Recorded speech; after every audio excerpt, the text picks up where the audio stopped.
Just the mic. Just the mic. We're going to tap the mic. So just wave your hand. We'll get to you. All right. Here we go.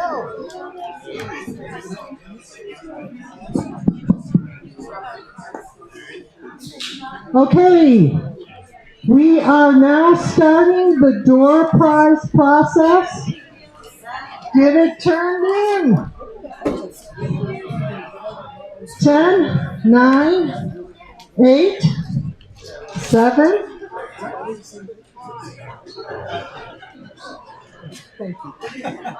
6, 5, 4, 3, 2, 1. All right. Please listen for your name.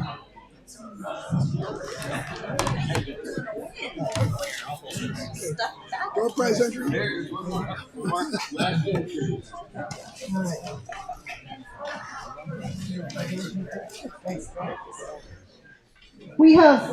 I have 8 door prizes, but I'm not going to give away 8 of them. I'm only going to give away 4. Okay. At the end, if we get finished by 8:30, because you have kind of held your questions to a minimum, I will give the other 4. But we don't have time to go past 8:30. So. Let's do it. All right. Cindy Lou. Cindy Lou.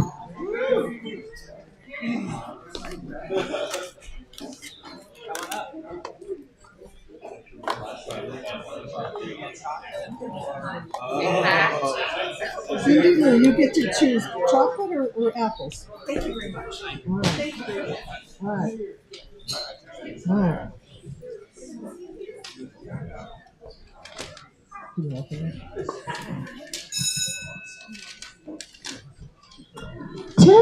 Terry Tucker, here with Karen Breslin.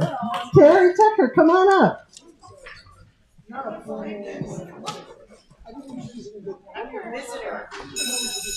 We have a lot of visitors. You get to choose between those.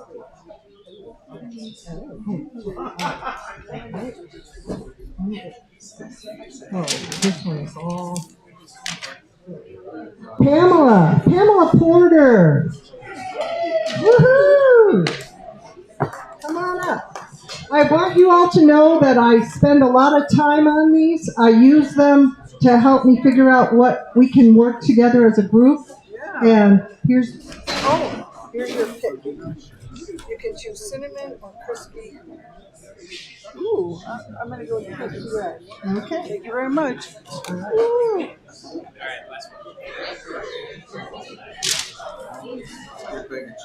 Adam Fierce. Yay! Now, be ready at 8:25 to stop asking questions. All right, good evening, everybody. My name is Andrew Fisher. I'm the captain for House District 6A. Thank you so much for coming tonight. It's good to see a great big crowd. Probably has to do with our long agenda. We have warned our speakers that they have a limited amount of time, 5, 10, or 15 minutes, depending. And we have warned them that that time includes time for audience questions. So we've asked them to stop early. Hi, folks. Sorry to bother you. We're gonna get started. Please have a seat. Thank you. Okay, we've warned our speakers that they have a limited amount of time, either 5, 10, or 15 minutes, depending, and that time includes time for audience questions. So they should plan to wrap up early, and then I'll run the mics around. For your part, please make sure that when you ask a question, it is in fact a question and not a statement. And it is relatively brief so we can get as many questions in as possible. Thanks again for coming. Looking forward to getting started. Mark has a few announcements. Thank you, Andrew. Good evening, everybody. Oh, come on. This isn't a geriatric home. Good evening, everybody. Jesus, you make me feel young. All right, we have a bunch of announcements that we need to go over. For those of you who are here and live in 6A and are on the Central Committee meeting, or Central Committee, you cannot leave when this meeting is over. There's going to be an election for a new co-captain in 6A. So please do not leave. We need to have a quorum, and we need to elect a new person to replace Shanice, who is moved to Lakewood. And I will going to be going around, and she'll be at the front table. If you are on the Central Committee, you need to go over to her. You need to initial on the sign-in sheet that you indeed are supposed to be voting, and she will give you your ballot, which we will go over at the end of the evening. For those of you who have not heard, we just found out yesterday, I think, we are now confirmed that HD6's caucus, March 3rd, is going to be at George Washington High School.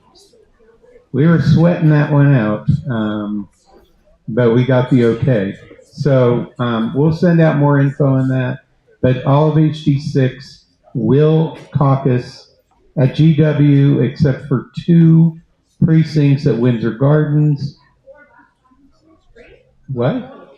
No, 635 and 638 are going to be at GW. They have nothing to do with Windsor Gardens. Denver County Assembly, if you get elected from caucus to go on to the Assembly, is March 14th. I'm not sure where it is. James Reyes. I don't think there's a place. Yes. Nap time. Where is the county caucus going to be? The county caucus? Assembly. The assembly? I mean county assembly. We are finalizing a venue, and we will send out an email to everyone very soon, probably in the next 2 weeks. We'll have a venue. And then if you get elected from that to go on to the state assembly, you need to be at the assembly on March 28th, and that is in Pueblo. At our next month's meeting in February, it's going to be a split meeting. We're going to have a couple of speakers that we know about, but we're also going to be spending half the meeting on caucus training so that everybody knows what they're doing. It is confusing. It's different this year, so please be at the February meeting. The March meeting is in here, but it is not March 3rd. It is March 10th because we can't meet because it's caucus night. And it's not going to be a regular meeting. We're going to have something called Here's the Ticket, which Karen can explain later. It'll be a bunch of candidates that are going to be here that are running for statewide office. So you don't want to miss that either. I would like to thank the people that volunteered and brought food tonight. Helen Shreves is somewhere in here.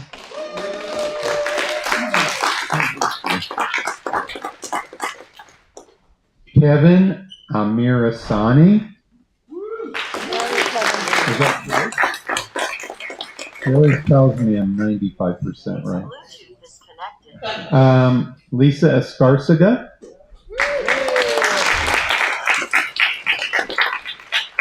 Lisa is our rep for the state school board, correct? For CD1. Cindy Lou Peniston, right there. June Gordon, right there. Randy Ross. And unknown to me that she was bringing dessert, Cindy Crawford. All right, the most important thing I need to stress tonight, we need donations. We have to pay the church for the first half of the year. We have to pay our dues, and we have other expenses. So we need to try to raise tonight at least $500. So we're starting off in a good way. So there are BREs everywhere. Can somebody hold up a BRE? They're on the tables. Karen's holding up a BRE. You can either fill that out, or you can also scan the QR code to donate. If you are filling out a BRE, you need to put all the info on there unless you have donated previously. And if that's the case, then I already have your info.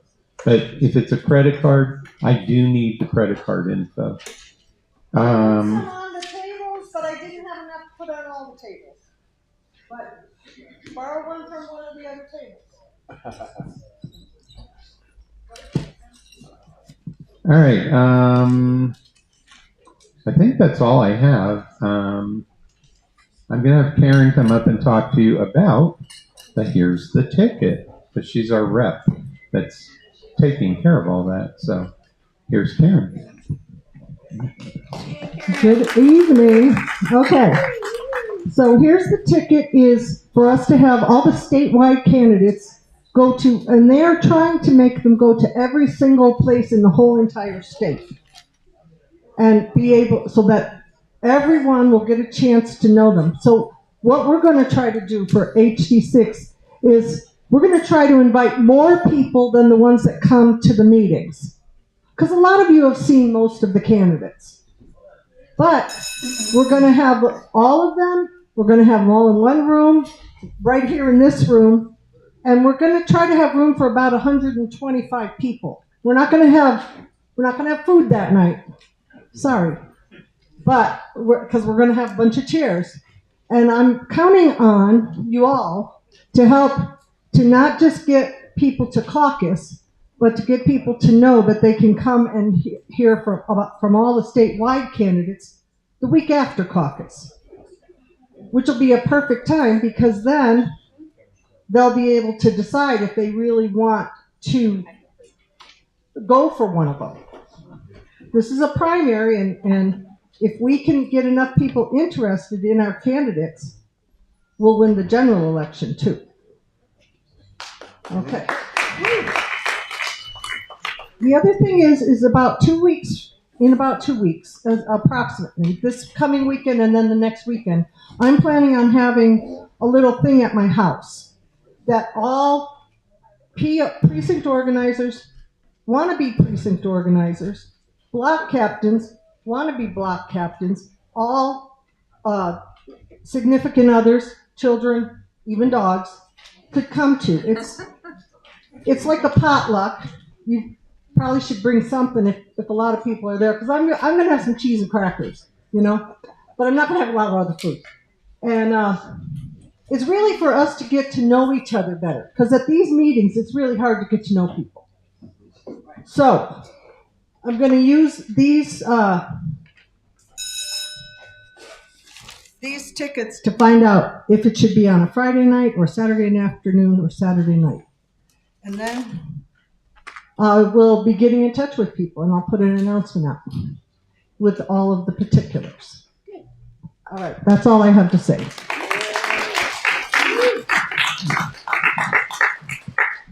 Wow, Karen, I'm impressed. We're only 1 minute over schedule. So now we're going to have speakers come up here. The first speaker on the agenda tonight, everybody knows her. She's been our Secretary of State for almost 8 years, and she is running for Attorney General next year. It is my pleasure to introduce my good friend, Jenna Griswold.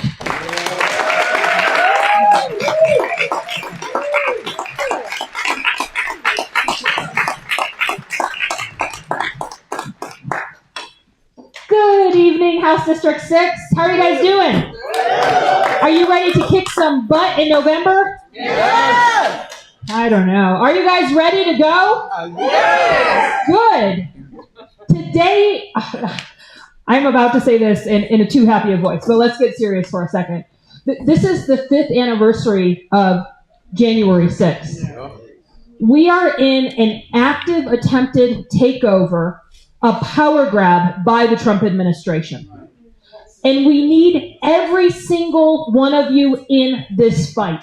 We are going to win, but this is not the time to get complacent. And you just open up the paper. Gosh, Trump is waging a war on the state of Colorado. Space Command, the Climate Research Center up in Boulder, the water project in southern Colorado. Why? Because you guys rejected him too many times at the ballot box, and he cannot get over Tina Peters in prison. He can't get over it. But it's more than just that. It's the attacks on Colorado, the attacks on poor families. He just said he's going to freeze money to families for support of having their kids in child care. They're committing potential war crimes, breaking the law, undermining the Constitution, and they are betting on you guys. They're betting that you guys will give up. They're betting that the chaos becomes a tidal wave that overwhelms us. This is the time to fight. That's why I'm running for Attorney General. I've taken on Trump and MAGA extremists for 7 years, and I'm just getting started. You know, I ran for Secretary of State back in 2018. We flipped the seat for the first time in 60 years. I became the first Democratic woman Secretary of State in Colorado's history, the youngest Secretary of State in the country now for 7 years in a row. And after my 40th birthday, it became more important, so I'm still the youngest. But more importantly, as the chief election officer for the state of Colorado, I protected our elections and the right to vote. My first year, I ran the largest democracy reform package in the nation. We've increased drop boxes by 70%, more voting centers, parolee reenfranchisement, automatic voter registration that has registered nearly 800,000 new voters. A lot of voters for our state. And then everything shifted in 2020. Trump tried to steal the election through his lies. He failed. He incited the insurrection, failed at that 5 years ago today, and then doubled down on his lies. After the insurrection, we saw far-right former military go county to county to the clerk's office demanding access to voting equipment. And when they were refused, the threats and intimidation started. We had election officials across the state afraid to do their job. I knew we had a problem, so I worked with our legislators. We made it a crime to threaten an election official. We made it a crime to have guns where you guys are voting. And then I released millions of dollars in security grants to our counties so they could feel safe doing their jobs, protecting and executing our democracy. Shortly after that, Tina Peters. The drama, the saga that just keeps on going. But she made her national debut, compromising her voting equipment. I made sure she was held accountable, and she's now serving her time for breaking our laws. And shortly after that, in 2024, I argued at the United States Supreme Court that Trump should be disqualified from the presidency because he incited the insurrection. You know, standing up to these guys, it has not been easy. Just last week, the FBI was running down another threat. I've received hundreds, if not thousands, of death threats or physical threats. But I am not going to back down, and I hope you guys don't back down.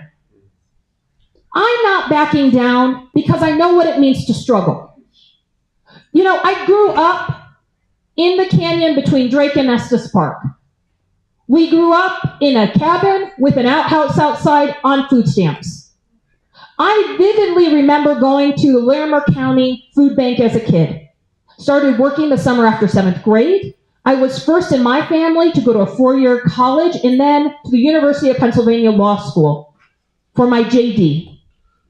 After graduating from the University of Pennsylvania Law School, I practiced international anti-corruption law, and then I've dedicated the last decade of my legal career to our democracy and to protecting our freedoms. I'm running for Attorney General because I fundamentally believe that any kid that grows up like me, whether it's in Denver or the Big Thompson Canyon leading up to Rocky Mountain National Park, deserves the same opportunities. a shot at a good education, a shot at a good job where they can afford to pay their rent, a shot to truly thrive. We are seeing far too many elected officials care more about saving the billionaires and the corporations a couple bucks than helping working people. I'm going to take on those billionaires and corporations to make sure they're not illegally stealing from workers, to make sure they're not illegally jacking up the price of rent, to make sure that they are not polluting our air, land, and water. We need more elected officials like that, and I guarantee you we would not be in this national mess we are in today. Also, it is so important that we have an attorney general who fights to make sure that every person feels safe in their community by investing in smart programs. For me, it also means that when it's taking the state of Colorado a year and a half to process rape kits or sexual assault kits, we do something about it. For me, it means that when we see school shooting after school shooting after school shooting, we stop relying on thoughts and prayers and pass an assault weapons ban immediately in our state. The people are with us. We need brave elected officials. And ultimately, I'm running for Attorney General because we need someone to protect our freedoms. Our freedom to love who you love. The freedom to express yourself without fear of retaliation. And the freedom of women to be full citizens in the United States of America in 2026. Thank you. Some of you may know I have a little toddler at home, Luca. He's a year and a half. He's a very giggly little toddler. Last night, he was laughing hysterically because I was aggressively taking a bite of a chip. Funniest thing he's ever seen. And I'm so glad to have him. It's been the blessing of my life. I was pregnant after the fall of Roe. And even as the highest ranking elected woman in the state of Colorado, I decided not to take that trip to Texas or visit the South, because I knew my wanted pregnancy, if something could go wrong, would mean or could mean my life. That is not true freedom for women in this country. As Attorney General, I'm going to protect birth control, IVF, abortion access, and the extremist elected officials in other states who don't even know what a uterus is or what its purpose is, who have the audacity to threaten our doctors, to threaten families who come to our state. I'm going to stand up for them. I'm running for Attorney General because we need someone to fight for our freedoms, and I would be honored to get that job done. Thank you.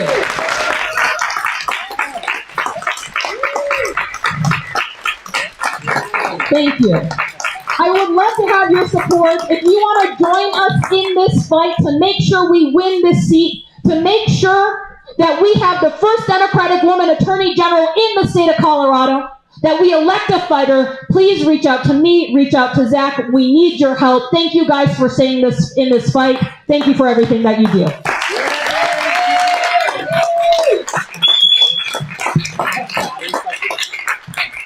All right, we have about 5 minutes for some questions. Han?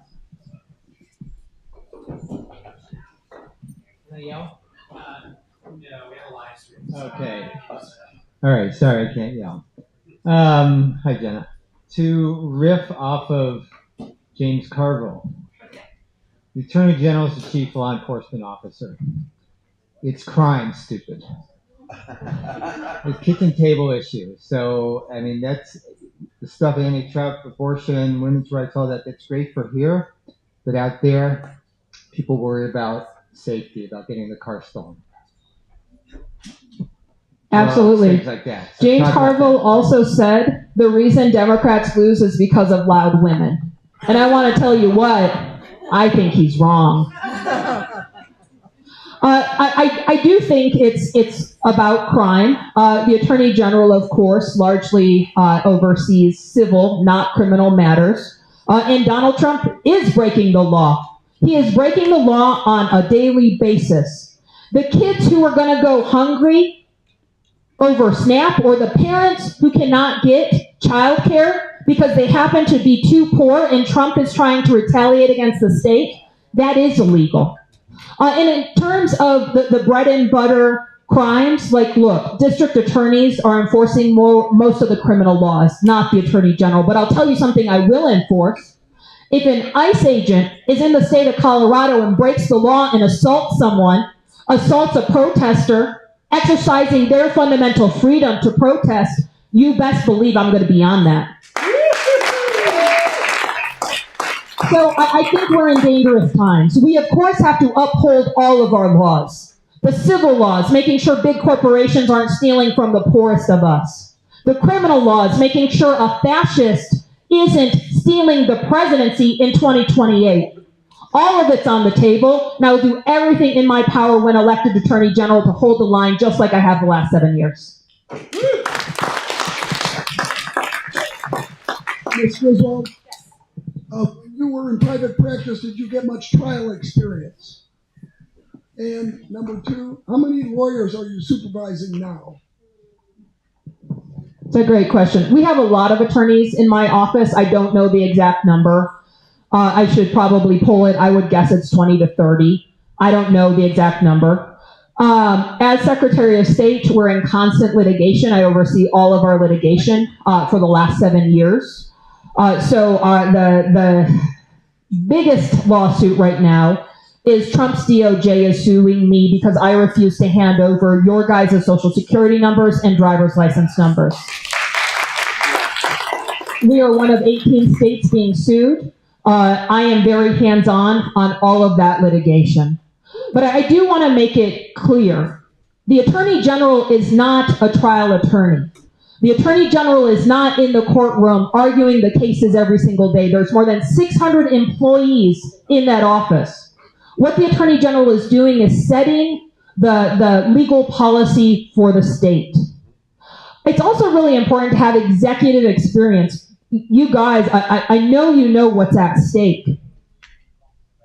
In 2026 alone, Trump is trying to steal Congress through corrupt redistricting. By the way, I fundamentally believe Colorado needs to stand up and pass a one-time change to our redistricting to fight fire with fire. We can essentially the chief investment officer of the state. So as we have available funds that are not yet needed to meet a commitment that the legislature has appropriated for, it's the treasurer's responsibility to put those funds to good use to get a return on the behalf of the people, so they don't become idle funds. And it's the treasurer that establishes depository relationships with financial institutions throughout our state. Now, too often, that means investing in Wall Street bonds and depositing our funds in Wall Street banks. And a few Wall Street banks control billions of dollars of Colorado deposits and trillions of dollars across our country. And their interest is not local. These big Wall Street banks are making risky investments in derivatives so that the upside is then when it tanks, they become too big to fail. That's their strategy fundamentally.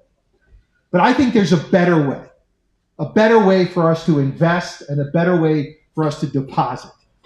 And it is a big idea, but it's not a new idea. It's called public banking. Now, public banking, what is a public bank? A public bank is a bank that's owned by the people through their representative government. So instead of depositing our funds in a Wall Street bank, we would be depositing them here locally. And we would not compete with, but we would work closely with nonprofit credit unions that are throughout Colorado and community banks that are community finance and development institutions, so that we're keeping those investments here in Colorado to help drive urgently needed infrastructure, to include affordable housing, to advance local community economic empowerment and small business lending, particularly in communities that have historically been disadvantaged with respect to access to capital. So those are the kinds of priorities that I bring to the office.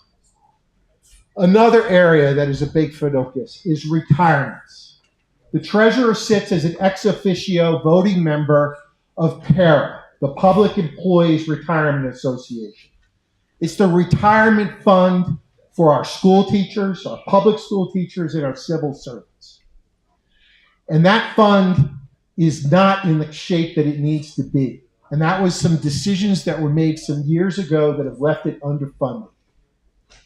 And we need to stay steadfast that we're going to make sure that PARA gets fully funded and stays fully funded. Because we cannot afford to shortchange our public school teachers ever in the future on their retirement funds. We already have in our state a 20% turnover in public school teachers. 1 out of 5 public school teachers turns to a different job each year. And experts will tell you that anything above 10% is not healthy. It means the administration is having to work too hard to recruit, to train new teachers. And that's because we're not paying teachers an efficiency wage, bottom line. And what would happen if we then start shortchanging our teachers on who is going to get attracted to a career in public education? We need to make sure that our pension fund remains a true defined benefit program that rewards long-term commitment to teaching, and that's a priority that I hold very high. So listen, I can see we've got about 7 minutes left. I want to be respectful of time as well. I certainly can go on and on about a lot of topics, but I'd really welcome if there are any questions.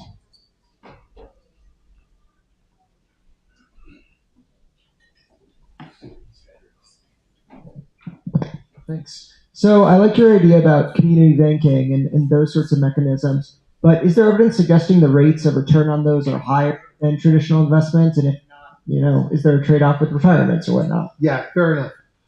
First of all, there's an excellent example of public banking, and it's in the state of North Dakota, okay, which has existed for over 100 years. And the historical rates of return exceed what other states are getting on their local investments. It's a false choice that big banks sell, that their money is safest there, or we're getting the best return there. Same with Wall Street bonds. We will not shortchange anything. We're not talking about giving money away. We're talking about loaning money. That's essentially what a bond is. That's essentially what a deposit is. I just believe we ought to be loaning it and depositing it here in our community. And we have a very rich state with lots of economic opportunities. There are plenty of high return investments that we can get here in Chicago. I'm sorry. I taught in Chicago for a long time, and a lot of my thinking was down there. But here in Colorado, and we don't need to be sending our money to Wall Street. That's my firm view. Yeah, question. Who has the question? Karen?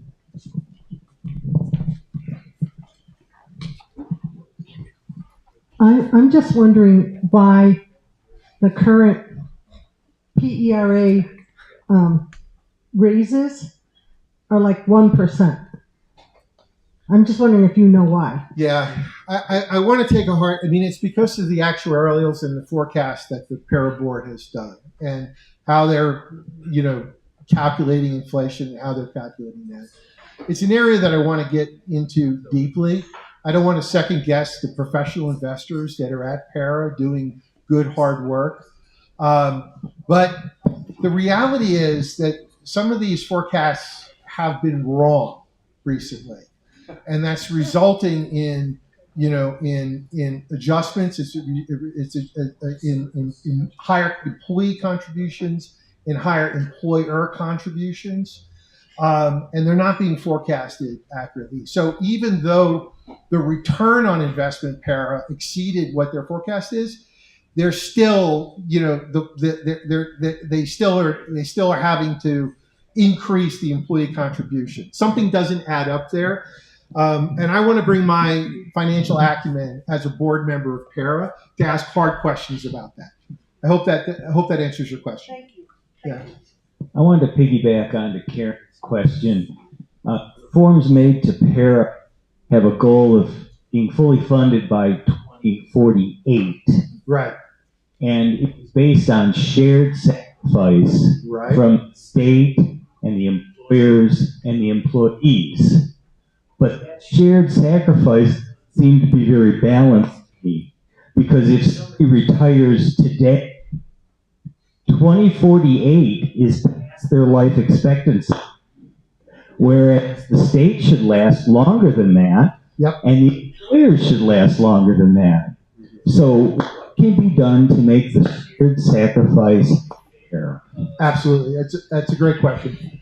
The state has to make its contribution. And, I know we can go deep on this. I saw the governor made a comment that he's looking to submit a budget that does not make the full submission from the state this year. That is going to cause likely for PARA to not be on that 24/7 trajectory. And then there's something called the amortization, equalization, distribution, which basically brings it back on track. But the way it brings it back on track is exactly as you suggest. It means future higher contributions from employees. That is really why not making a full funding from the state in the budget doubly bad, because it's not only putting it in the hole in the near term, but it's setting it up for conditions for higher employee contributions in the future. And I know that's very nuanced, and it may be not understood as well by the public at large, but the bottom line is this. It is a commitment. This is people's retirements. We shouldn't be messing around with it, period. I hope that gives you an answer to your question. Yes, sir. I guess a question back here. Yeah, real quick question.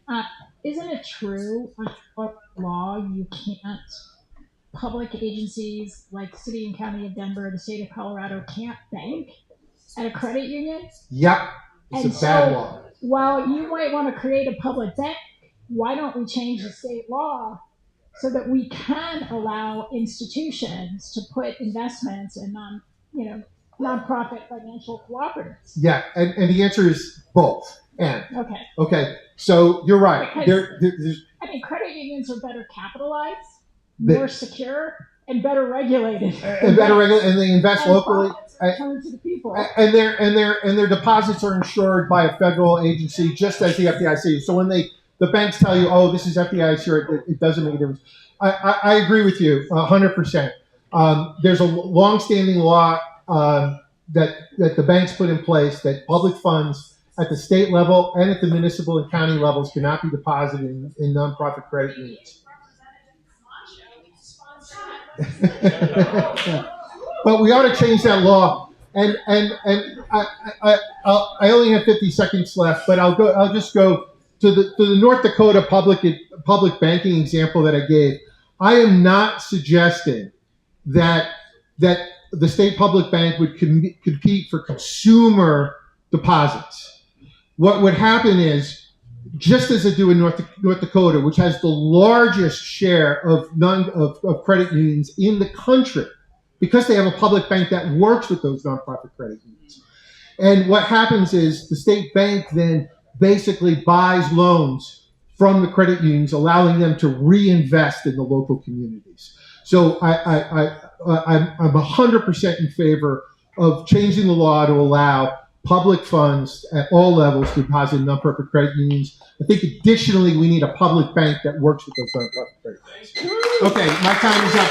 Hey, I ask you to vote at caucus, and if you go to the state assembly, March 28th, it's how I qualify for the primary ballot. Thank you, Andrew, for the presentation.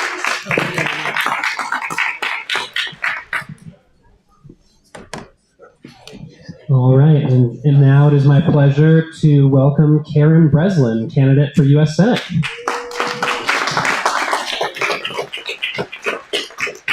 Hi, everyone. How are you doing?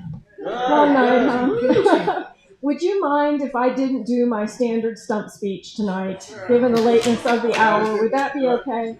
All right. So think back just a few short months ago when Donald Trump came into office. Were you not shocked and horrified right out of the gate? Yeah, me too.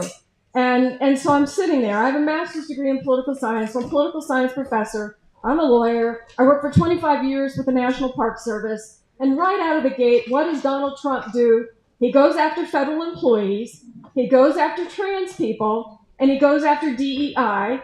And he elevates white supremacy. I can't say it. White supremacy.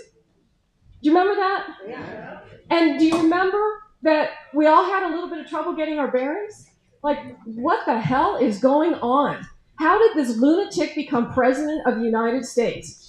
And so I'm sitting there watching all of this, and I take to TikTok, and I do a video saying, this is not a fire drill. Get off your asses, nicer word than that, and go to work. Stop this before it's out of control. And got 44,000 views on that. And I thought, I cannot sit silently and watch this train wreck, given everything that I know about government and law. And so how did we end up with Donald Trump? We ended up with Donald Trump because of a political system that has failed to meet the needs of ordinary working people like ourselves. This party has historically stood with working people. We know that. And yet for the last 30 years or so, we still have a broken healthcare system. We still have a yawning income gap. We still have out of control corporate power. So Donald Trump rises out of the swamp. Swamp fighter? Hell no. He's a swamp creature himself. And so how do we stop all of this, right? That's the real question. But I'm drawn to this race because when Trump was doing his crazy early on, where were our leaders? Where were our leaders? Yeah. And I'm thinking, frankly, about my opponent, John Hickenlooper. Where was John Hickenlooper? And so that's a real problem for me because I'm in a room full of fighters. You people are fighters. You do the work every day to defend our democracy. I was a precinct captain back in the day. I know a little bit about that. If your leaders aren't out front protecting you and also following the direction that you give, they should be retired. Full stop. Send them home. Hickenlooper believed that if he voted for as many Trump nominees as John Fetterman did, he almost beat them. He almost met Fetterman's number, one short, that Colorado would somehow be protected from Trump's crazy BS. Did that work?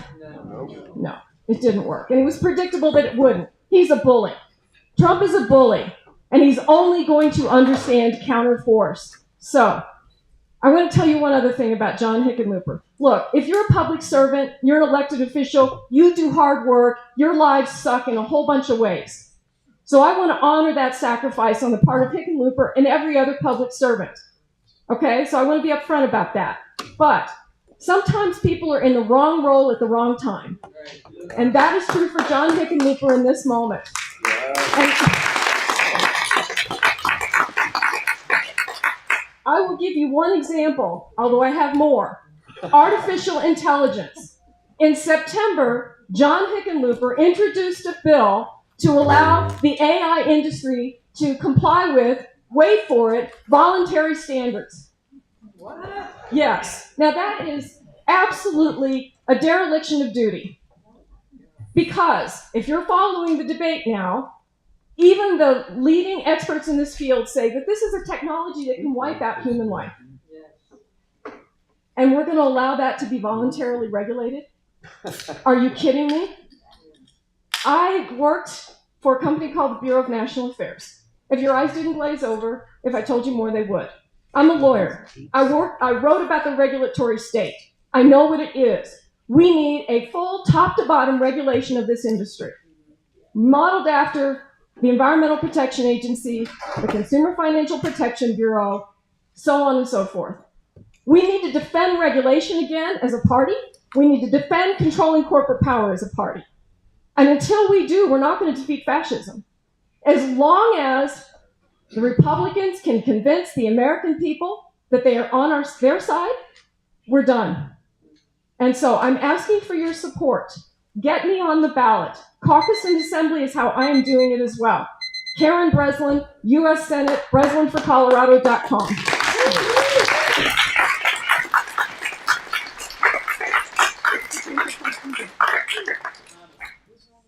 So it is, let's see, 8:18. If there are one or two quick questions for Karen, we can take them, but then we've got to move to our election. Any questions? Somebody's got a question for me? No? Going once, going twice? Oh. Sorry. Thank you. Well, All right. Jared Biden has a quick announcement on behalf of the Denver Dems.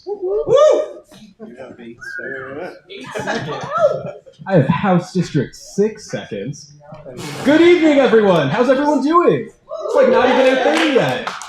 Good stuff. So my name is Jared. I'm the Community Outreach and Engagement Captain for the Denver Democrats, and I have a quick announcement for y'all. Monday, January 19th is what day? MLK Day! Yeah, absolutely. Kind of a big deal. A lot of people died for us to get here. And you all, as supporters of our democracy, care about voting, which is, one of those things. So, Monday, January 19th, thank you. Monday, January 19th, at City Park, the Denver Dems will be marching in the MLK Day Parade. We're going to get that up on Eventbrite soon. This year, it might not even be below freezing, so we would like to see all of you there. I anticipate seeing many of you there already. But yeah, we're going to meet up at Civic Center Park no later than 9:30, kickoff, or they're going to do like the opening reception at 10, and then a little bit after that, we'll be walking. But yeah, please, show up. It's a big deal. Thanks, y'all. Civic Center or City Park? It'll be like 50 degrees, probably. City Park. City Park. City Park. Check the weather. City Park. All right, everybody. Karen mentioned at the beginning that if we finish before 8:30, she would draw 4 more door prizes.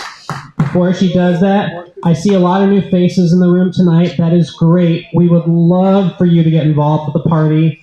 This is the year to get involved. We have a rather major election in November. Please feel free to approach any of us at the end of this meeting.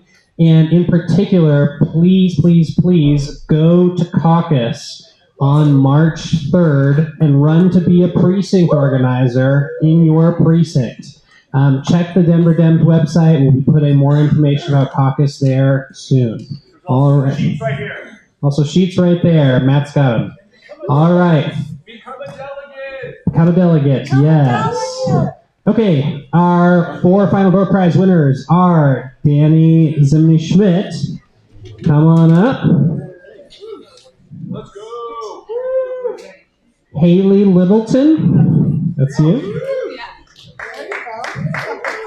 Over here. June Gordon. And last but not least, Sam Licton. All right, thank you very much, everybody. Unlike most nights, please do not put away the tables and the chairs. If you are a Central Committee member who lives in House District 6A, please come to the front of the room. Occupy these front few tables. Thank you very much, everybody. Love having you all here. Have a good night.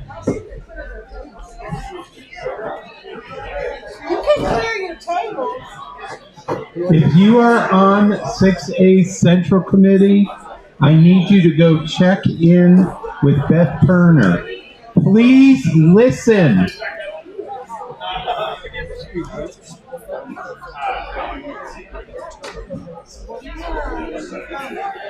going to be busy tonight, but I'll get in touch with you this week. I'm around. Okay, I'm here. I'm ready. I'm here and ready. Because you haven't talked about your state and HBA. Both? No, I think.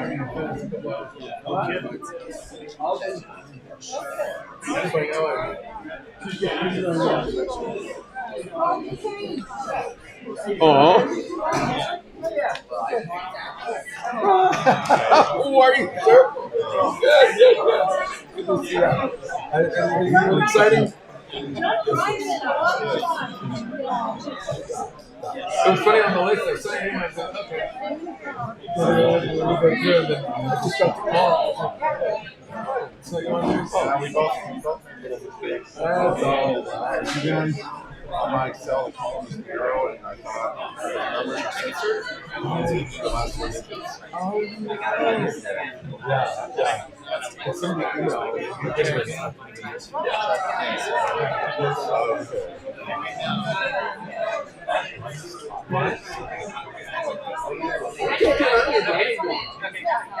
Oh, he's a precinct. I think he's a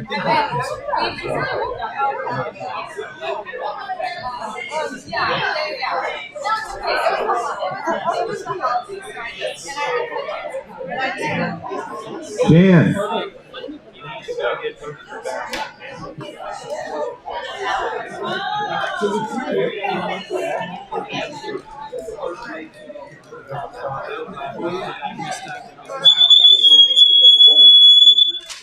Hi, Mark. Well,